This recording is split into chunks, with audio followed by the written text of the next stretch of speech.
Alright guys, sa mapagpalang araw sa inyong lahat. Meron tayong isang reaction video dito kay Rob Trip at dito sa Pinas Balita Ngayon.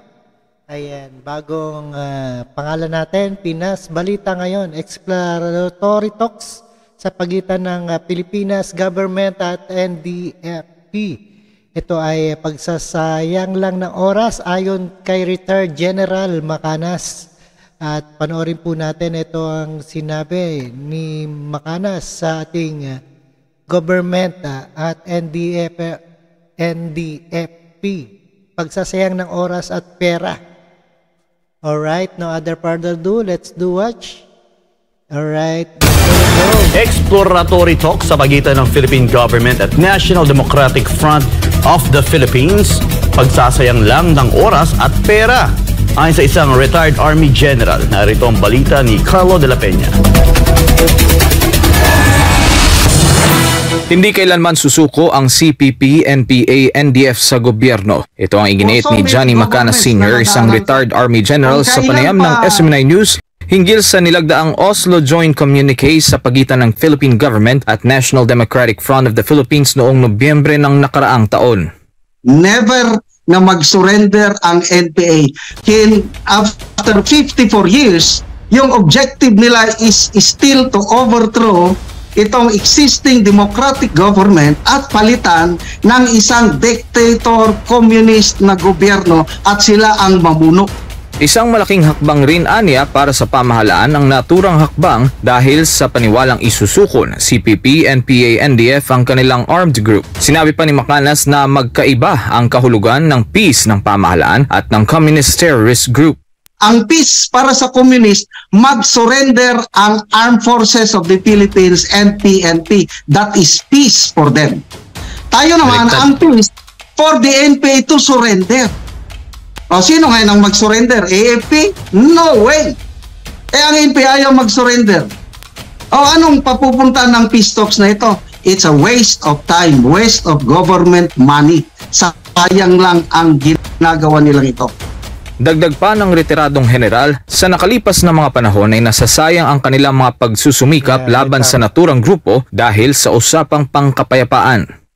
For so many governments na nadaanan ko, kung kailan pa hinang-hina ng mga NPA, mag-order ngayon ng ceasefire dahil sa peace talks. Nako, galit na galit kaming mga men on the ground.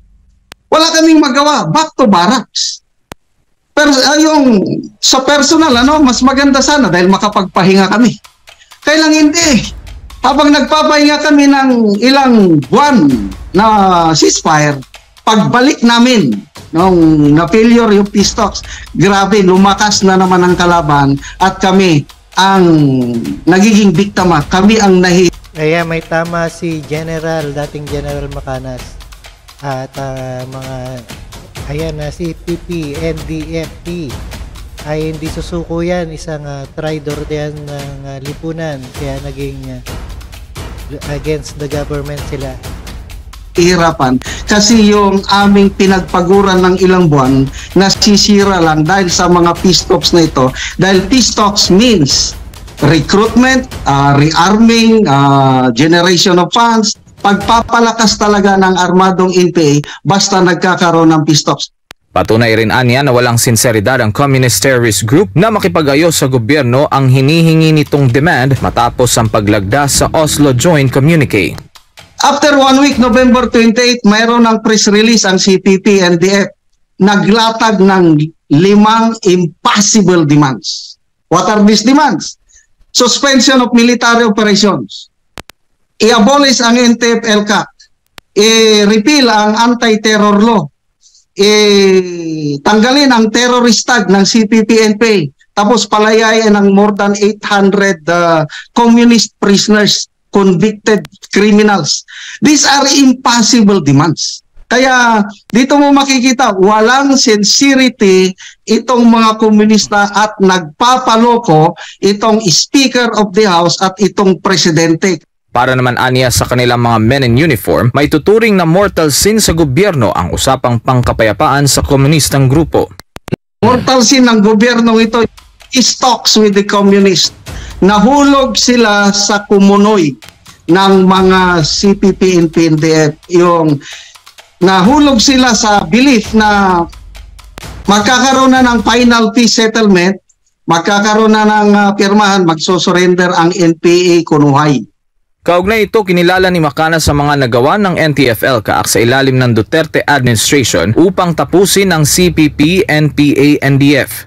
The best time sana na magkaroon ng settlement dahil si Tatay Digong talagang binigay niya ng todo.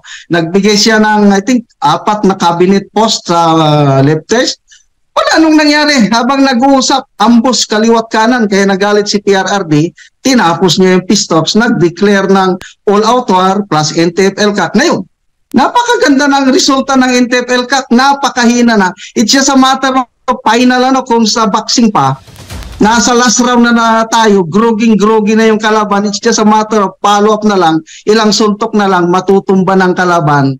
Magugunitan na tinatag ng Duterte administration ang NTF-ELCAC para tuldukan ng matagal ng insurhensya sa bansa. Para sa Diyos at sa Pilipinas, kung Alright, yan po ang exploratory talk sa pagitan. Nagsasayang lang ng pera ayon kay retired General Macanas.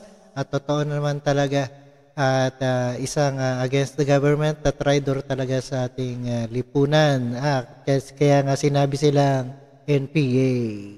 At maraming salamat sa inyong panonood at pakikinig dito kay Karob Trip.